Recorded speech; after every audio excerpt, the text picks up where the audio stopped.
Greetings. This is episode 3 of the Sales Smarter podcast. My name is Temba. I'm the host and the founder of Sales Smarter. We are a sales enablement company focusing more on research, technology, and innovation. Through the Sales Smarter podcast, we bring to you subject matter experts to share insights on what we believe can help you answer those burning questions you've always had in your business. Today, I'm sitting with Vukosi Sambo.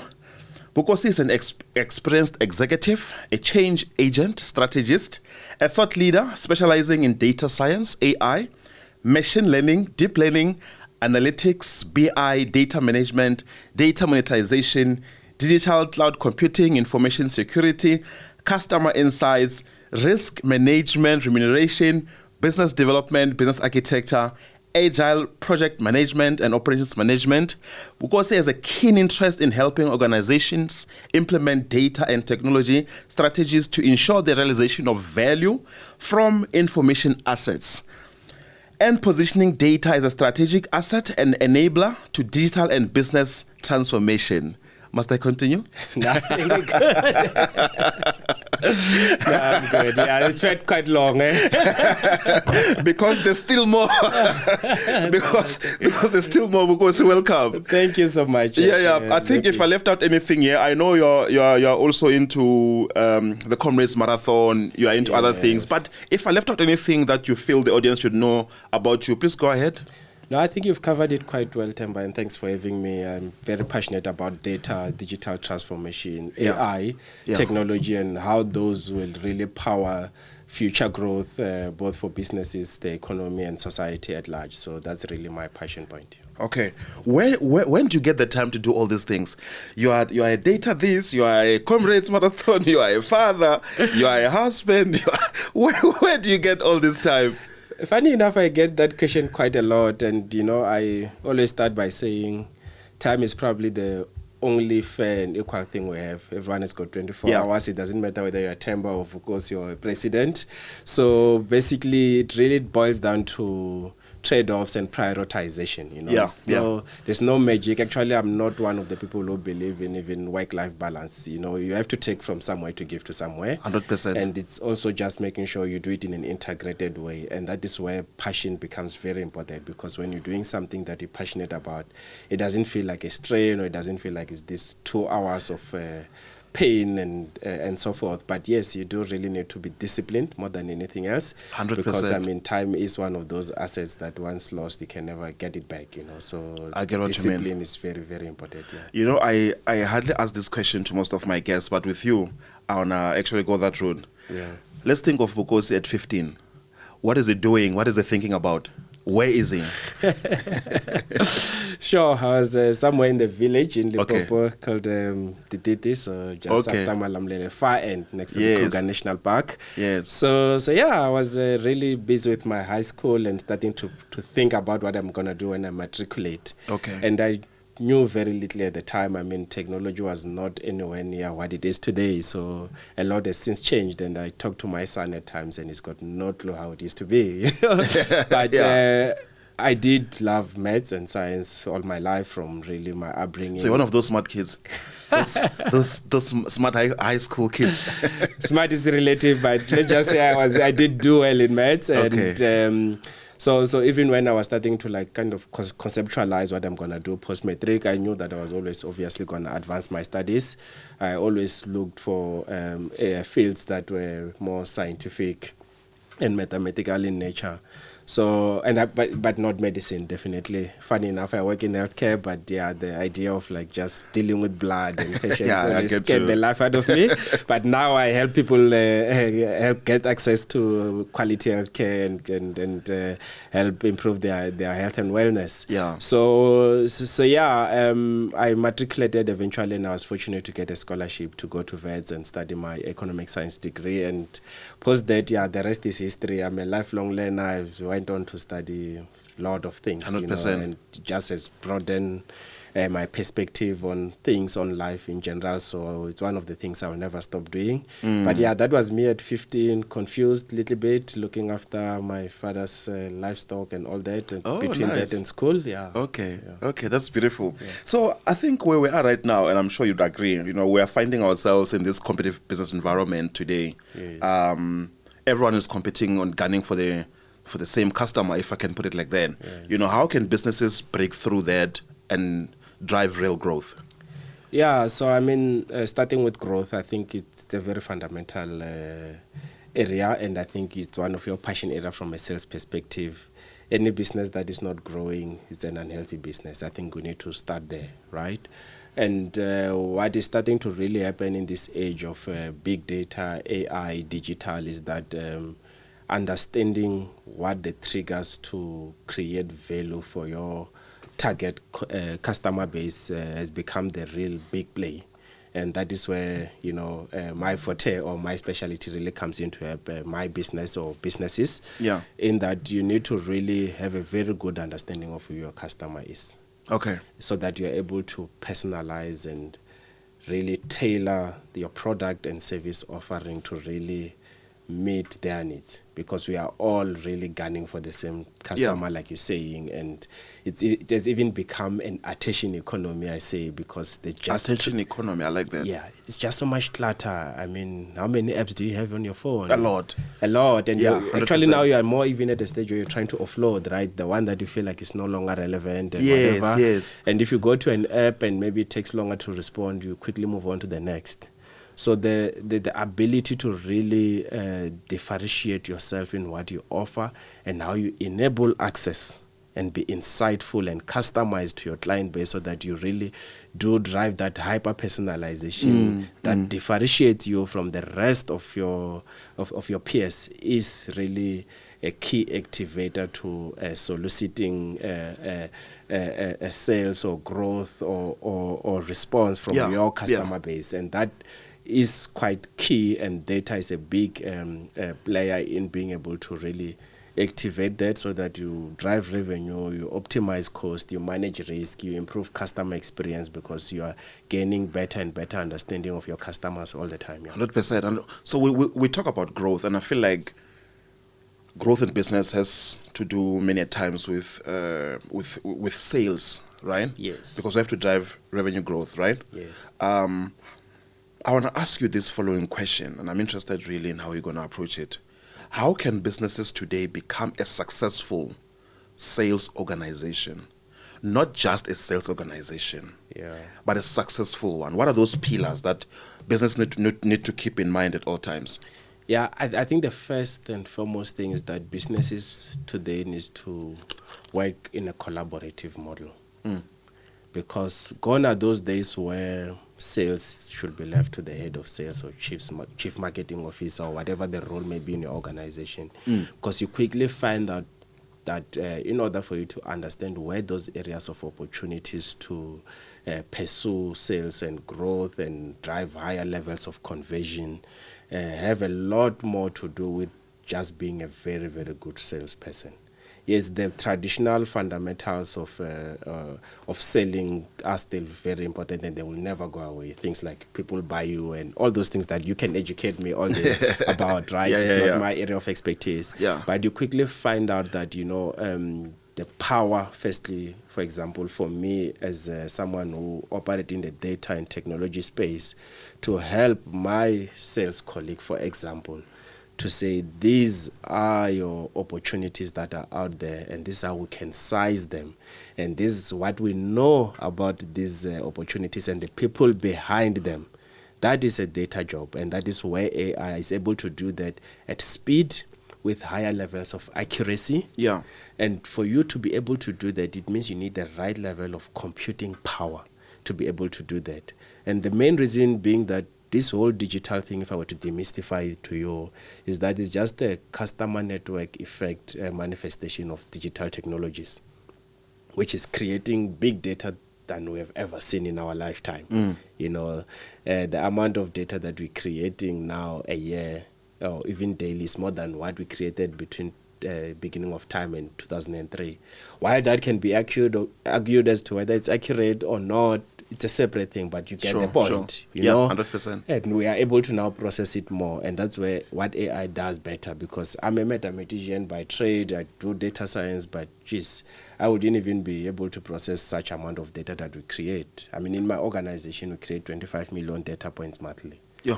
So even for a brilliant, smart mathematician or high school kid that you spoke about at 15, there's no way they can comprehend such I get amounts. what you mean. Yeah, 100%. Not just at the volume level, but the speed at which it comes at, the velocity, but also the variety, which is where the big three of data come from.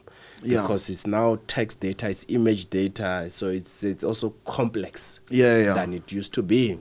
And that's where AI comes in and say, I can help you do this for you and do it at speed. Yes, you still need to understand the fundamentals of the algorithms behind that so that you are able to explain what the model is doing and be transparent and be ethical with applying it. So when you are able to do that, you are able to be very, very valuable in supporting your sales colleagues to give them those opportunities that have higher levels of probability of conversion. And you optimize the effort and the energies that, say, a salesperson put into it. Your technology partner, be it your CIO, gives you the right technology.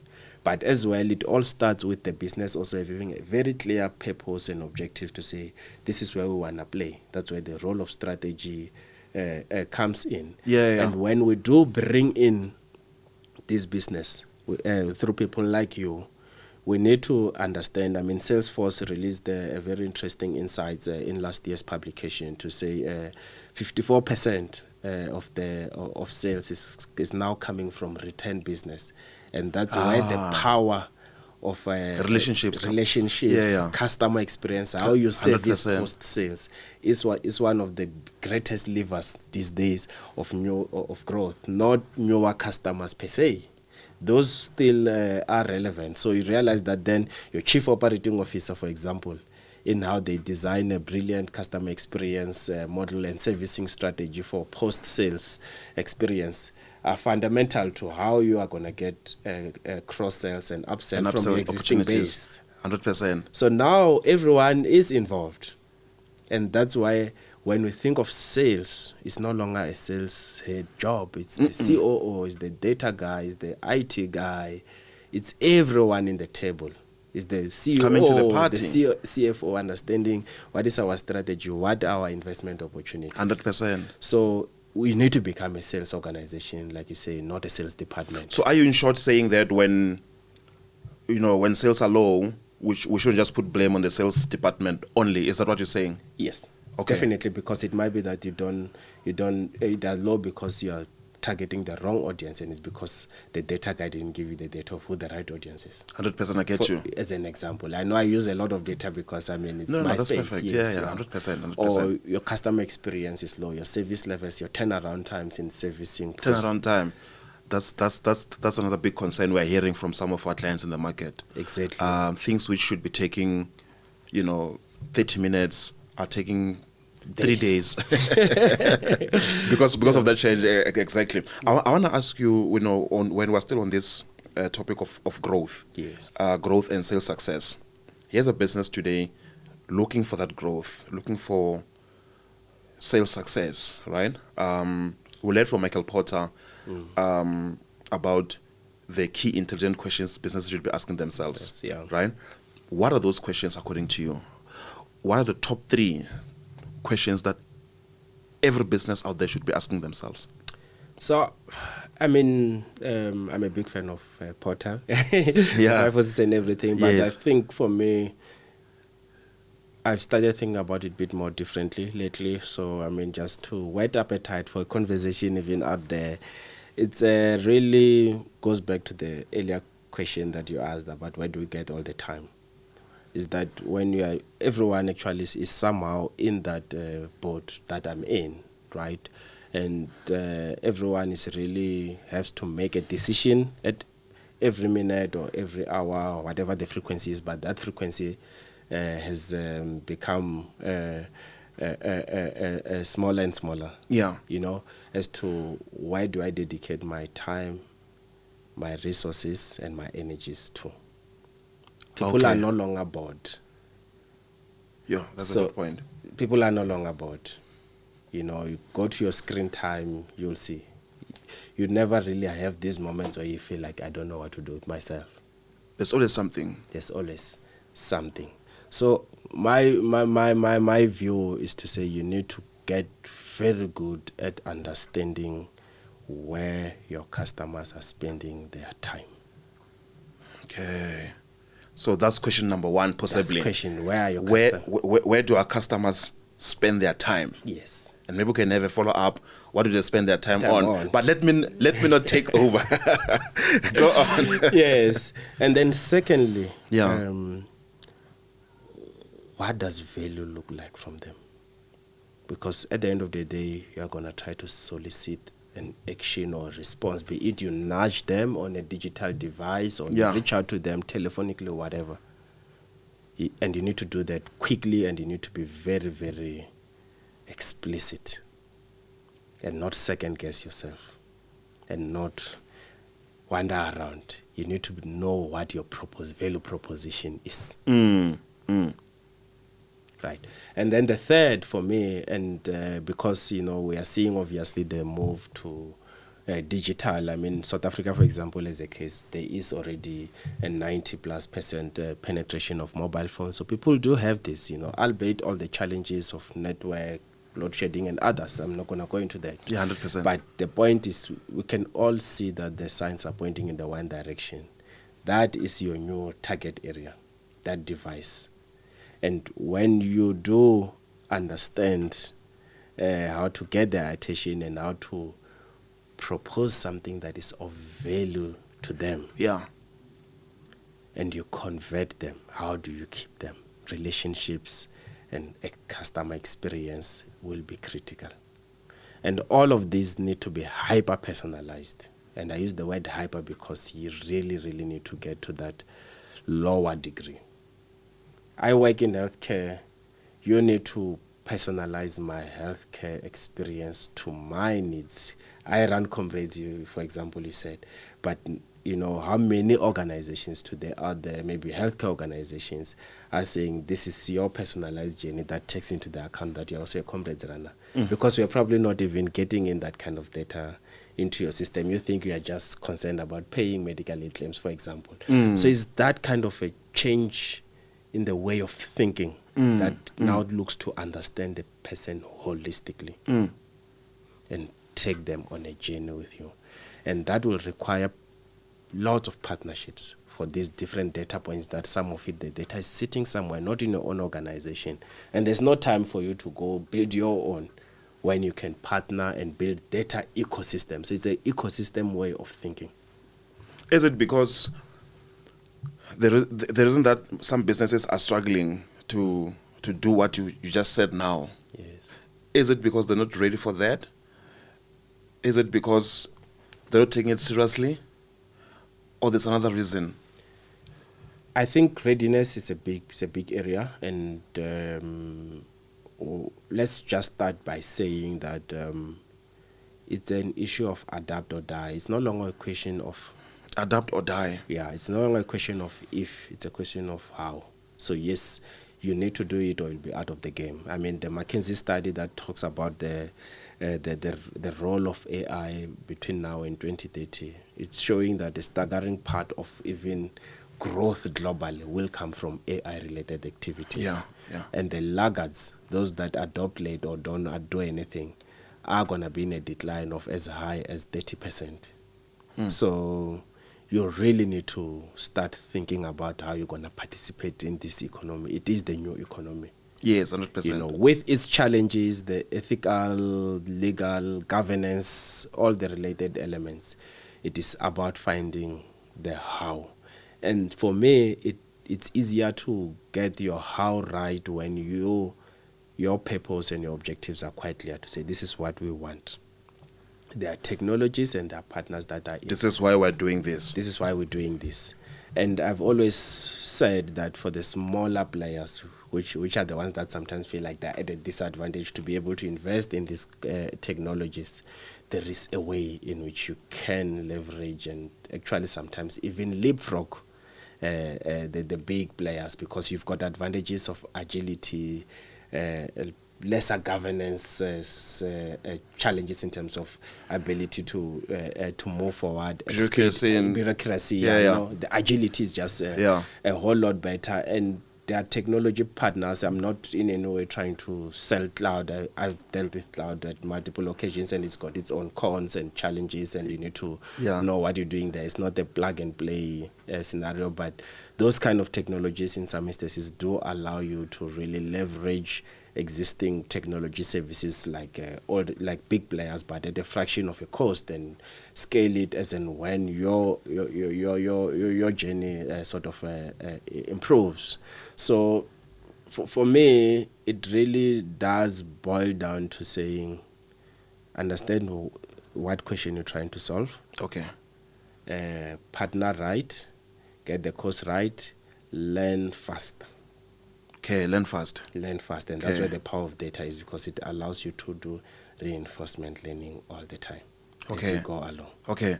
How can we bring this concept of learn fast to the marketing team, to the marketing department? Because I feel like the marketing team plays a huge role in any business, really, to putting the message out there, but also preparing opportunities for the salespeople as well. I like to use the concept of let's go fishing, right? Yes. But in that same analogy, what I like to say is that gone are the days where you just pick up your fishing rods and all this type of things and just go out there or just go where there's water. Yeah. Hoping to find fish. So I think it's important that you know where the fish is, you know what's the best time to go fishing, you know what type of fish you want, even for that matter, right? So I just want you to take us through the process of how does the concept of learn fast and data and how AI, all come together in enabling marketing success. Yeah. So, I mean, I will pick a well-known organization, Google, Okay. There are hundreds of thousands of experiments that they run on an annual basis. It's staggering. So they have managed to get right this concept of experimentation as a service, because it's all about your ability to experiment at a low scale, low impact, and to your point, feed in the relevant data at speed. So the velocity, the concept of the big data, to learn if it is working or not before you scale. And yes, in doing that, there's still the principles of your design thinking, where you need to obviously get all your relevant stakeholders in the room, do the relevant design and planning and the iteration and the testing. Yeah.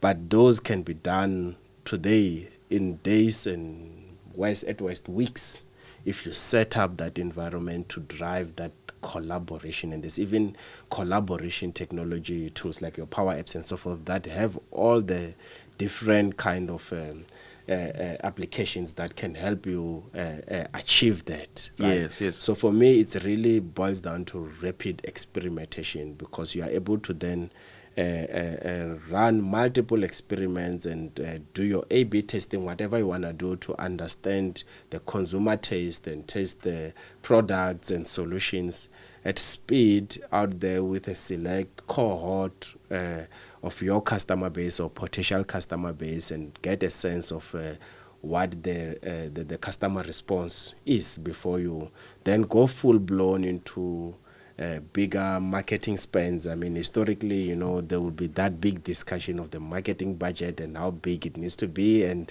if it goes wrong, millions or hundreds of millions, if not billions, are down the drain. And I'm saying this is a safe and responsible way that doesn't stop us from learning, but allows us to test. So it is experimentation as a service, and that's the concept that organizations like your Googles have gotten right. But like I said, you need the technology that allows for that ecosystem setup. Yeah. Okay, 100%. You've been throwing in AI, and I felt like, wow, this man must be one step ahead, because there is definitely a need for us to touch on that. I do want us to have a chat about the possibilities of AI, in businesses. But before we get to that, I want to ask you a question around the importance of customer experience. Yeah. But I don't want to talk about it, how it looks like today. Yes. Right? My question then to you becomes, how will customer experience be different in the future if you start putting yourself into the future? Yeah. So I think for me, customer experience will start moving more towards the personalization sort of direction. Okay. And personalization, just as a term, it basically says treat me as a person. Okay. Personalization. How do you treat your customer as a person? And it does become a challenge, right, for organizations that have millions of customer bases to say, how do you go to that n equal 1 person? Yeah. Because that's what now they are looking for. I'm not just a number. I'm not just part of the group that is a private bank versus gold, whatever. I'm Temba. Yeah. What does making me feel like Temba look like? Okay. I think that's where you start getting it right with the customer experience. Because when you understand that, and you said we're going to go into AI, there are AI technologies that can help you really hit the emotive and the why elements of what matters to Temba. Because, the whole concept that Sinek talk about it's about the why. Yeah. It's about the why and what's in it for me. And once you get that right and it is tailored for me, you've got the foundation right. You've got the foundation right for me to start engaging with your product and services, and your ability to even speak my kind of language in a way that is contextual to me when you interact with me will unlock a different layer of customer experience. Because remember, now you've got all organizations that are treating customer experiences in like answer the call quickly, reply to the email fast, here's the script, here's the SOP, follow this. And all of it is just built around the product that we ourselves have built, and now we think it should be delivered in the best possible way. But actually very little of it comes from a place of the customer side to say, what does Temba want? How does he want to be spoken about? And data can help us answer those questions. Yeah. What if Temba doesn't like being... what if hater will resonate better with Temba than hello when I do a greeting? What if AI can help you do that because it sees Temba's activity on social media and the way he speaks and the language he speaks? I'm just giving wild thoughts here. 100%. Because it's about now talking to me as Temba, as the person. Not generalizing. 100%. I like that. So you talked earlier about machine learning and all this type of things, but then now can bring machine learning into this conversation. Yeah. Especially around the CX conversation. Component, yeah. Can this computer generated algorithms help us enhance the experience in every touch point of that customer journey? Yes, and you touch on a very big point. It's also about focusing on every touch point. Okay. Sometimes we neglect certain touch points only to focus on the touch points that we think are more important, right? So you guys are a classic example. You get the short end of the stick because you sort of generally get paid for converting, and no one understands the other touch points of prospecting as part of, say, selling. So that the entire funnel build, right? Yeah. And that sort of a thing exists everywhere. The customer journey mapping and understanding every touch point and what it means when you stitch all those touch points. Are they telling me a story? Because this whole storytelling, and in data we like talking about it a lot, it's about connecting all the dots to say, what do they tell me? That is the story. So what happens is that obviously AI seeks to take data and say, can I put in simplest term an algorithm or a mathematical equation? Let me use the simplest way of illustration. Okay. To understand why this happened after this or before this, and what are the patterns that exist in this set of data, be it about Temba or groups of people. That's all that machine learning does, right? Yeah. And it tries to do it with speed and with greater accuracy than I, Vukosi, as a normal human being would ever be able to. 100%, I get you. So that's really the difference, and that is why the mathematicians who build this are still relevant, because they actually, when they see the output of that, or when they design that, they actually can explain that algorithm, because that is very, very important. You don't want to send someone, for example, I'll use a wild example, under the knife, and it was because AI told you to, and you never investigated why AI recommended that you need to go under the knife for a surgery, right? And so there's that responsible application and implementation of these technologies, and that algorithm is what underpin AI applications, because then once we've gained greater confidence in what these algorithms spits out, we can then automate the actions. And that is where then the machine behaves like a human being, because it is artificial intelligence. It's trying to mimic human intelligence. That is all what AI, the term, comes from itself, right? So when you sort of like get all of that, you quickly realize to say, I can harness all sorts of data from different places and sources and make sense of it very quickly, which allows me to know what is the next best action to recommend to Temba, or I can predict what I think Temba will do. And I keep on testing to say, out of 10 of my predictions, 9 were correct last time around. This one was wrong. Can I understand why, so that I keep on improving my model? So that's where the reinforcement learning comes from. Yeah. Right. And the richer your data sets, the more accurate you are, you know. And you quickly also realize that they are, as human beings, we are lazy, right? Most of our actions, about 90% plus of the decisions that you make, you don't actually really process them. Okay. You don't think. Okay. We don't think. We are not as smart as we claim to be. Okay. Right? But wouldn't you say it's more of like a habit? Yes. You know, because I feel like and possibly this is where it becomes the left and right brain. Yeah. But I also want to add that I think that's where it becomes more tricky, because you know when we've been doing something for too long, right? Yes. Like if I now ask you a question around when you are driving, do you still think of which side of your steering wheel is the indicator thingy? Nope. Do you still have to look down and check where your brake and the accelerator is? Definitely. So to your point, we have this Cachy memory in IT. We have there's this concept of cache where you just activate that. You don't go to the lower level of detail.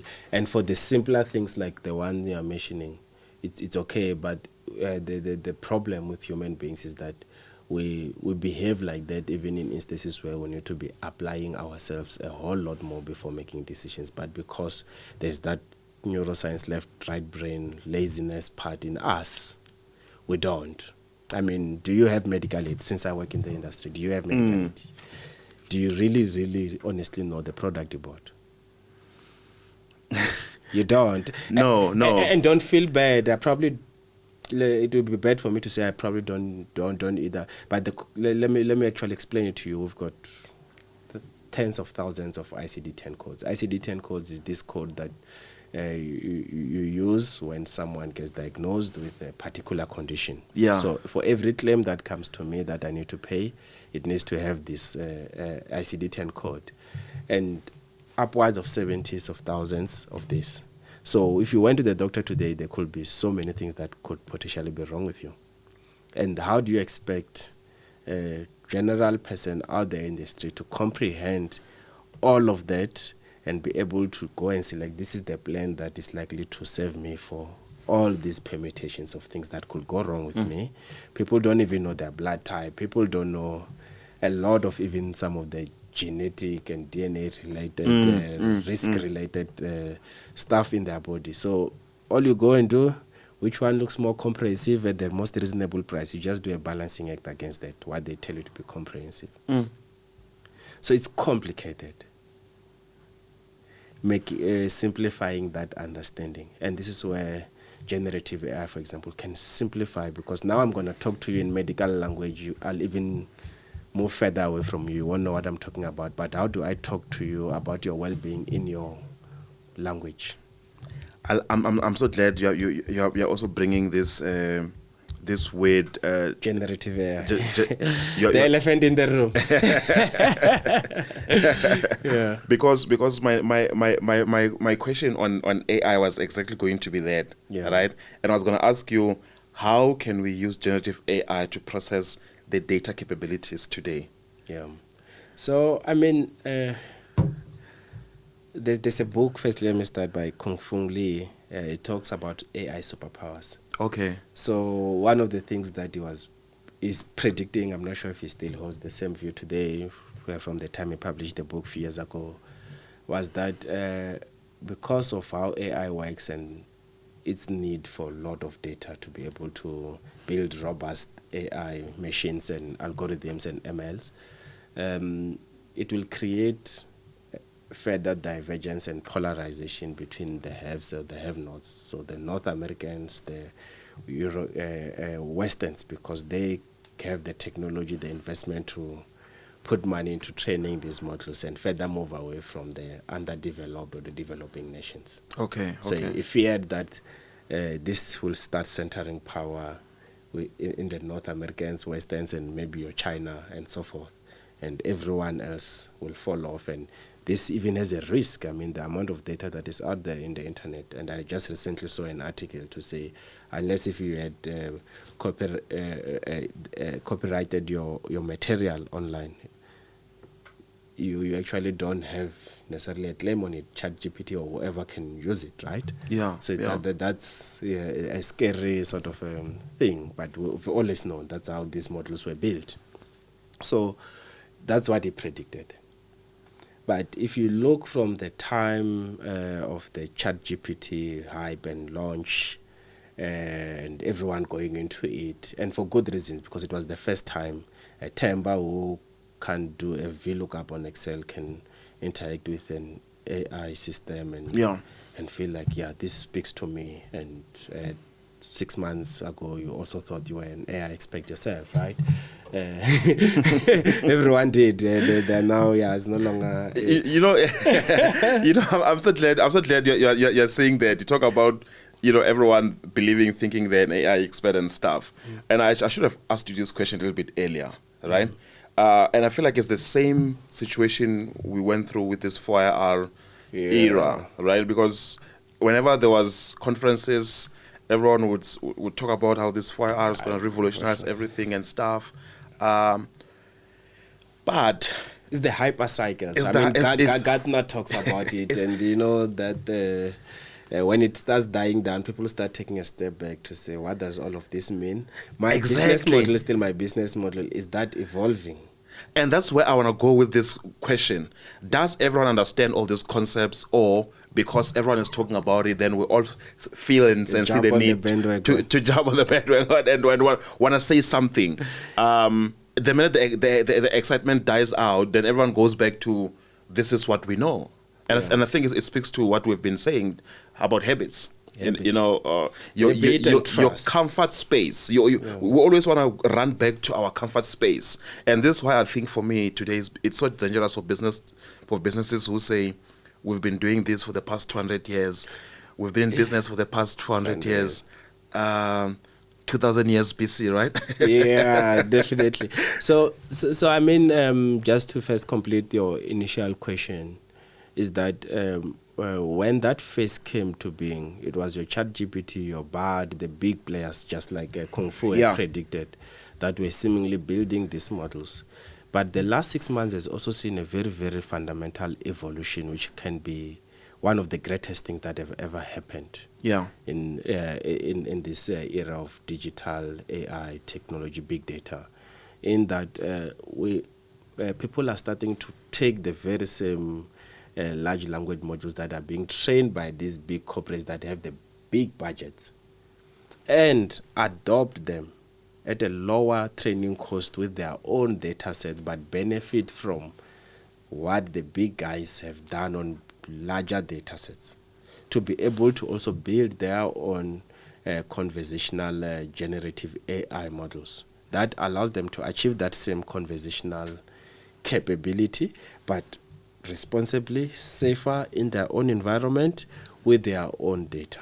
Okay. Which means it won't hallucinate, and there's technical concept of how you achieve that, which is not for today's discussion. But you can use things like a knowledge graph that helps you understand the interrelationships of your own internal data, which means you do need to have a strong content architecture and data architecture and all the data management practices in your own organization. And then you are able to adopt these large language modules and build your own internally, enterprise-based, at a fraction of that cost. Okay. But still benefit from what a technology like this has to offer, which is that conversational capability that is able to talk Temba's language and personalize his experience, but has reliable governance and references to the data sources that are internal and secured for your organization.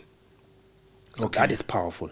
100%. In what this can do. And the smaller players can now also build their own generative AI at a fraction of a cost and compete like these guys. And that will democratize the future of open data, which is really fundamental for these guys. So I do think that we will no longer go in that predicted direction that we would have feared, of the superpowers monopolizing outcomes in the future. Okay, yeah. So I've got two more questions that I need to ask you. Then we'll start wrapping up. And the reason I want to keep this short is because I want you to come back. Yes. Yeah, I feel like if we give our guests, our viewers, if we give our viewers everything from our guests and stuff, then they haven't got the appetite to want to have you back. To have me back. Yeah, no, thank you. I want us to touch a bit on blue ocean, red ocean, right? Yeah. As part of innovation. We've learned about this, those who are bleeding, because of those who are coming up with innovative ways of thinking and doing things and stuff. Yeah. And I really believe that the main purpose for all this is to gain that competitive advantage. Yeah. I don't think today where we are, we can talk business success, we can talk data analytics, AI, without keeping in mind competitive intelligence. Yeah. Because I think what, yes. at the bottom of it all, yeah, it's the why we're doing this, is to gain that competitive advantage in the marketplace. Yes. Right? Then my question is mainly around that. What is the role of the leader in enabling all this business success? Because someone could, and I think I'm the victim on this one as well. I'm coming to learn about it recently. I'm finding that I was also the bottleneck in my own organization. I feel like certain things were not happening because of my own views, and it's almost that concept of, it's either my way or the highway, without saying it like that.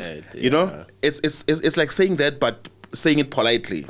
You see what I'm saying? So what I'm asking you right now is, what is the role of a leader? And according to you, at what point does a leader have to look into the mirror and say, I'm the problem here? Yeah, sure. So I think first it takes humility. Okay. And I think it is probably easier for most of my colleagues in the data space, because I think one thing that we don't tell you guys a lot is that when you look at the amount of data that we deal with and process daily, you realize that there's a lot that we don't know that is sitting out there.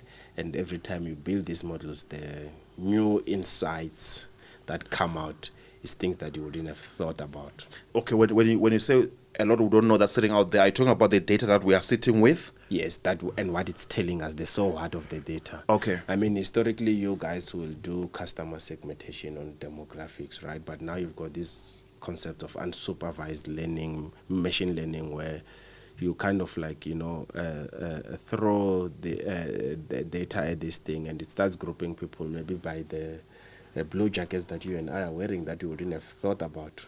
Yeah, so yeah. There's this group of people, they all like wearing blue jackets. Which also maybe have something to do with my personality, correct? Yes. Okay. That otherwise we wouldn't have known previously. So when you work in that kind of space where all these kind of fascinating, crazy things keep popping up on you, it does, humble you a little bit to say, I haven't figured it all.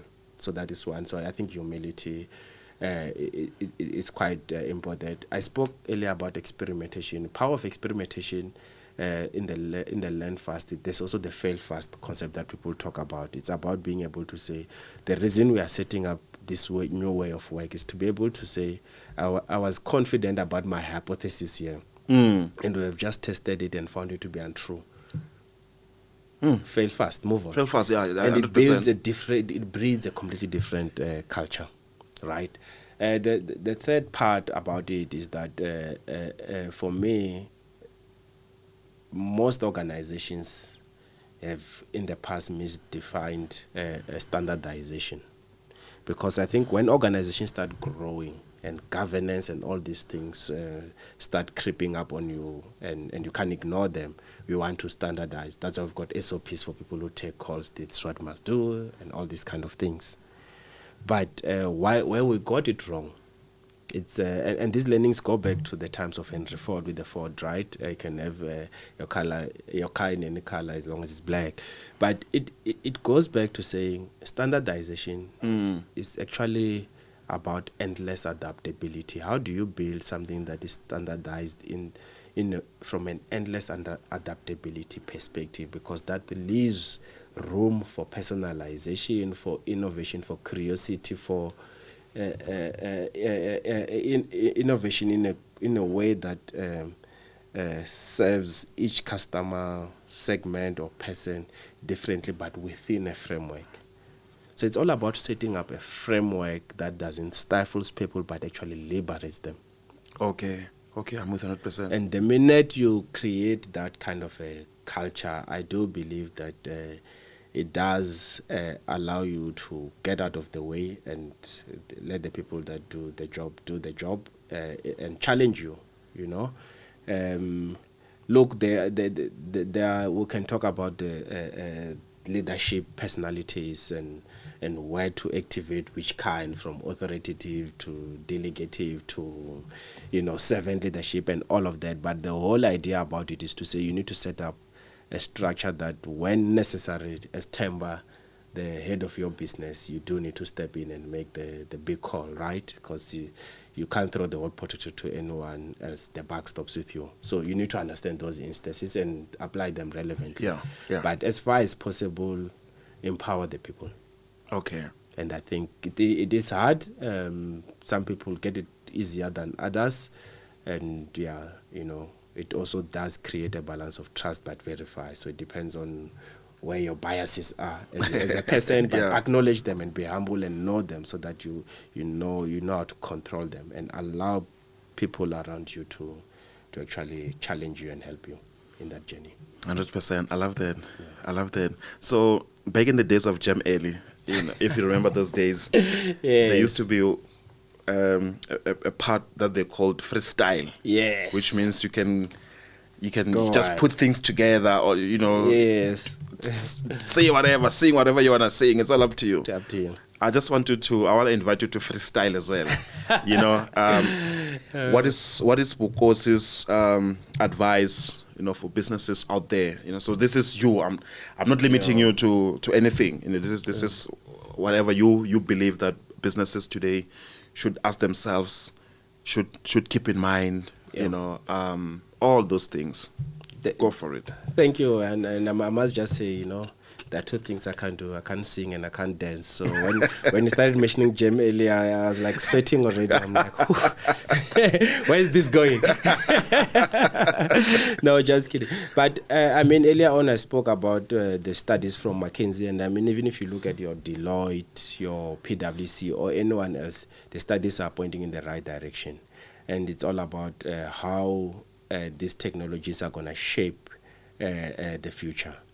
and understanding how you interact with them and what it means for meaningful work going forward will be one of the things that will be important for your people.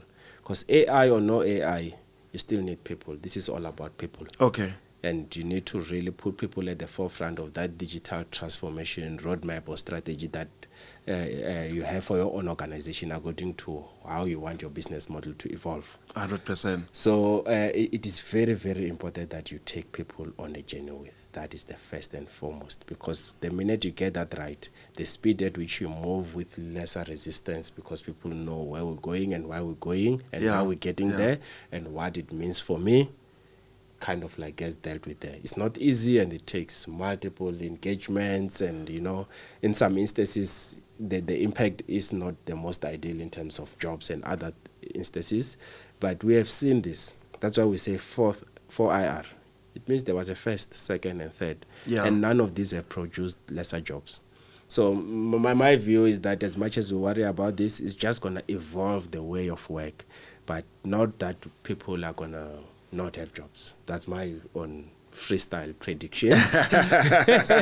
So it is important to calm people to say you can only benefit, this thing can only free up your time to focus on meaningful tasks, and you're just going to have a better understanding of the system that you operate in. I think that's one of the beauties of data and AI. So start somewhere, start where you are, don't get scared. There's not many people who have really left you behind significantly. Like he says, the bandwork going to be heavier and the hype, but we are all battling at large with the same challenge, to be honest with you. Is it? The data governance issues, the legacy IT systems, the people staff, the processes, So these challenges exist everywhere. Some organizations, yes, have been on the journey longer, but start somewhere. There's still room to really get ahead and capture maximum value. 100%. And create value, not just create value for your clients, which is what you capture back, So start somewhere, but start today, because the predictions are starting to highlight the risk of not starting. So you are going to start getting left behind, but today is the day. Like they said, the best time to plant a tree was 30 years ago. The next best time is today. It's today, 100%. Yeah. So that's what I want to leave you all with. But thank you so much. Thank you, sir. Mr. Vukosi. Thank you so much. I'm tempted to say inkomo. For our colleagues who do not speak Xitsonga, inkomo simply means thank you. Thank you. So thank you for coming through, and to our viewers, we hope you find this episode insightful.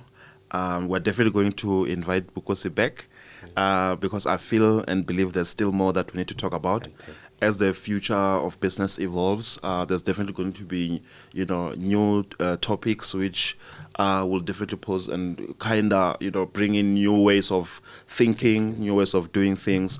But I believe, for me, in closing, what I like to say is, the comfort zone is the most dangerous place, for any business, which starts at a personal level, really. And we've seen this many a times when we try something new and it doesn't work out, we're quick to run back to what we know. Yes. And this is why that phrase then becomes more dangerous. We've always been doing things like this. Yes. Why must we change now? Right? But you realize then what brought you this far is no longer enough to actually get you there. So there is definitely that need for innovation. It's no longer business as usual. It's no longer business as usual. Yes. Tatana, thank you so much. Good. To our viewers, thank you. Until next time. Pleasure.